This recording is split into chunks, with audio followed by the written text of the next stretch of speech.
পুরো জার্নিটাকে comfortable and mind fresh করার জন্য একটা সুন্দর হাউস বোট চুজ করা কিন্তু must important. That's why I choose জল নিবাস। ফুড থেকে শুরু করে সার্ভিস পর্যন্ত সবকিছুই টপ নচ ছিল। 1 রাত 2 দিনের জার্নিটাতে হোটেল লাইক এক্সপিরিয়েন্স পেয়েছি। চা অ্যান্ড অসাধারণ একটা বাংলা ব্রেকফাস্ট শেষ করে আমরা চলে যাই হাওড়ের one of the beautiful spot watch টাওয়ারে। সারা বছর গাছগুলোর নিচে হাঁটা গেলেও বর্ষার সিজনে পানি এতটাই বেড়ে যায় যে দূর থেকে দেখলে মনে হয় যে গাছগুলো হাওড়েই জন্মেছে। এই বিউটিফুল সিনারি গুলোকে আরো কাছ থেকে দেখার জন্য একটা মিনি বোট আপনাকে হায়ার করতে হবে এন্ড ছোট ছোট মাঝিরা কিন্তু আপনাকে সুন্দর সুন্দর গানও শোনাবে।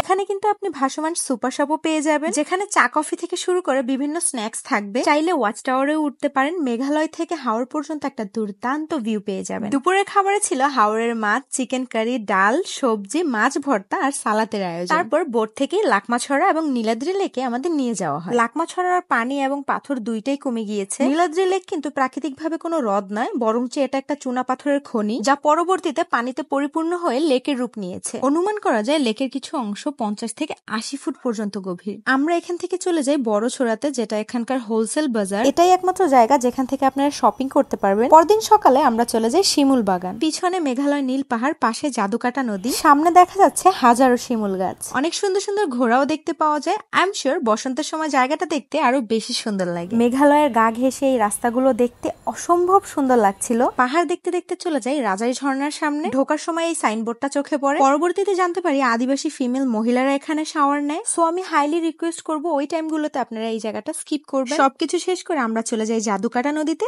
জাদুকাটার পানিটা অসম্ভব ভাবে সুন্দর। জাদুকাটার এই নির্মল পরিবেশ, পিছনে ঘেরা মেঘালয়ের পাহাড়, আর আমার অনেকগুলো স্মৃতি নিয়ে শেষ হয়ে যায় আমাদের এখানের ভ্রমণ। এবং হ্যাঁ, 2 দিন 1 রাত কোন বোর্ডে ছিলাম, খরচ কত পড়েছে বা প্যাকেজ কি কি থাকছে, সবকিছু ডিটেলস পেয়ে যাবেন আমার কমেন্ট বক্সে।